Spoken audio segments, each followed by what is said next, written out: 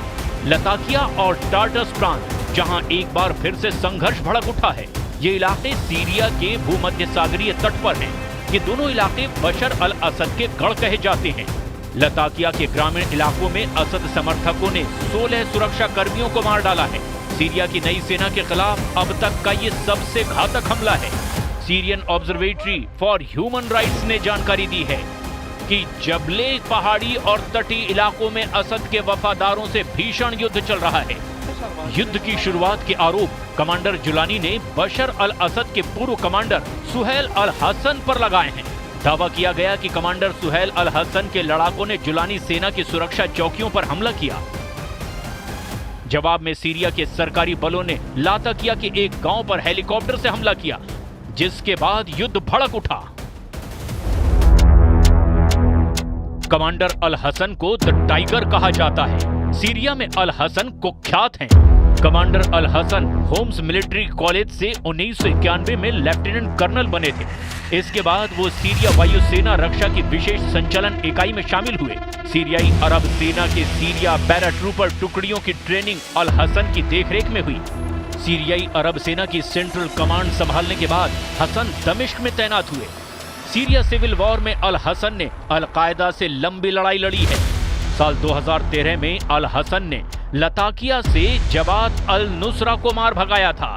Syria के गृह युद्ध में एक भी मोर्चे पर जंग न हारने का रिकॉर्ड अल हसन के नाम पर है। बशर अल असद के लिए कमांडर अल हसन ने होम्स से लेकर के अलेप्पो तक की गढ़ को कई साल तक बचाए रखा था। अल हसन के बारे में आखिरी अल हसन को लेकर तुर्की ने बड़ा दावा किया था। तुर्की ने ऑपरेशन स्प्रिंग शील्ड में अल हसन को निशाना बनाने का ऐलान किया था। अल हसन को ड्रोन अटैक में घायल होने की जानकारी भी दी गई थी, मगर इसके बाद से उनका अता पता नहीं चला था। अब सीरिया में जब दोबारा भीषण लड़ाई छिड़ गई है तो सीरिया के टाइगर का नाम फिर से सामने आ गया है। कमांडर जुलानी, जिसे सिर्फ एक कमांडर का विद्रोह मान रहे हैं, असल में बात उससे कहीं ज्यादा गंभीर है। रूस में बैठे बशर अल असद के इशारे पर एर्दोआन की जमीन खिसकाने वाला युद्ध शुरू कर दिया गया है। रिपोर्ट के मुताबिक सीरिया के तटीय राज्यों में नई बनी सुन्नी मुस्लिम सरकार के खिलाफ जबरदस्त गुस्सा है। सुन्नी लीडरशिप के खिलाफ अलावी समुदाय तख्ता पलट युद्ध शुरू कर चुका है। तटीय क्षेत्र सीरिया के अलावी अल्पसंख्यकों का गढ़ है, जिसमें असद का परिवार भी शामिल है। अलावी समुदाय सीरिया की कुल जनसंख्या में 10% के करीब है। गिनती में कम होने के बाद भी अलावी लीडर्स ने 50 साल तक सीरिया की सत्ता अपने हाथ में रखी थी। बशर अल असद एक बार फिर से अपनी सल्तनत कमांडर जुलानी से छीनने के लिए हर दांव आजमाने लगे हैं, और इसकी वजह जुलानी के लिए गए कई सख्त फैसले हैं। सीरिया के राष्ट्रपति पद संभालने के बाद जुलानी ने असद के भरोसेमंद अधिकारियों और नेताओं के खिलाफ मुहिम चलाई है। कई अधिकारियों और नेताओं को गिरफ्तार किया गया, जिसके खिलाफ हथियारबंद लोगों ने एकजुट होना शुरू कर दिया। लताकिया और टार्टस में नई सरकार के खिलाफ लगातार हिंसा हो रही है। जुलानी ने असद समर्थकों को अपनी सुरक्षा बलों के सामने सरेंडर करने की चेतावनी दी है। इसीलिए सीरिया में कई सुलह केंद्र बनाए गए हैं, लेकिन नई सरकार ने सरेंडर करने वालों को माफ करने का वायदा नहीं किया है, जिससे असद सरकार के ज्यादातर समर्थकों ने सुलह प्रक्रिया में भाग लेने से ही इनकार करते हुए हथियार उठा लिए हैं। इन विद्रोहियों की कमान सीधे कमांडर अल हसन के हाथ में बताई जा रही है। मतलब जैसे जुलानी ने तुर्की के बैकअप से बशर को उखाड़ फेंका, वैसे ही अब जुलानी के लिए विस्फोटक प्लान एक्टिव हो चुका है। लेकिन सवाल यह है कि बशर अल असद किसके दम पर जुलानी से भिड़ चुके हैं? क्या ईरान तुर्की को सबक सिखाने के लिए बशर की वापसी करवाने वाला है, या फिर अमेरिका ने जुलानी के खिलाफ ऑपरेशन शुरू कर दिया है? कहीं नेतन्याहू ने तो तुर्की समर्थक के खिलाफ मोर्चा नहीं खोल दिया, या फिर प्रेसिडेंट पुतिन ने एर्दोआन को हद में लाने के लिए बशर को बैकअप दिया हो?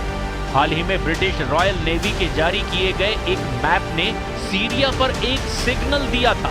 समुद्री रूट मैप में सीरियाई बंदरगाह टार्टस से उत्तरी सागर तक मालवाहक जहाज का रास्ता दिखाया गया था। ब्रिटिश रॉयल नेवी ने 3 दिन के अभियान के दौरान इंग्लिश चैनल और उत्तरी सागर के बीच जिस मालवाहक जहाज की निशानदेही की, उसके साथ रूस के युद्धपोत भी चल रहे थे। मतलब रूस सीरिया में कुछ ना कुछ तो करने की प्लानिंग कर चुका है।